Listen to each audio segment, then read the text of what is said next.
थोड़ा अगे थोड़ा हाथ ना छड़ दे।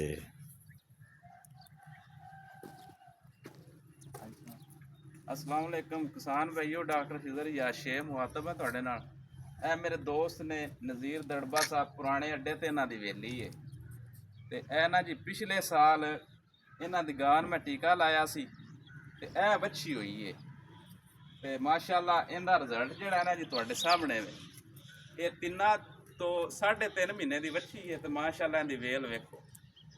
ਇਹ ਇਨਸ਼ਾਅੱਲਾ ਅੱਲਾਹ ਦੇ ਹੁਕਮ ਨਾਲ जल्दी हमला होए दी तो इंशाअल्लाह 3 लीटर ਦੀ ਘਣੇ ਦੁੱਧ ਦੇਵੇ। ਮੇਰਾ ਮਕਸਦ ਇਹ ਹੈ ਕਿ ਕਿਸਾਨਾਂ ਨੂੰ ਅੱਛੇ ਤੋਂ ਅੱਛਾ ਰਿਜ਼ਲਟ ਦਿਆਂ ਤੇ ਆਪਣੇ ਜ਼ਿਲ੍ਹੇ ਹਫਜ਼ਾਬਾਦ ਨੂੰ ਨਾ ਇੰਸ਼ਾਅੱਲਾ ਮੇਰੀ ਜ਼ਿੰਦਗੀ ਦਾ ਮਕਸਦ ਹੈ ਕਿ ਫਰੀਜ਼ੀਅਨ ਅੱਛੀ ਨਸਲ ਦੇ ਕੇ ਇਨ ਟਾਪ ਕਲਾਸ ਤੇ ਲੈ ਕੇ ਜਾਵਾਂ ਤਾਂ ਕਿ ਕਿਸਾਨਾਂ ਨੂੰ ਦੁੱਧ ਦੀ ਪੈਦਾਵਾਰ ਜ਼ਿਆਦਾ ਮਿਲੇ ਤੇ ਉਹਦੇ 'ਚ ਉਹਨਾਂ ਨੂੰ ਪ੍ਰੋਫਿਟ ਹੋਏ।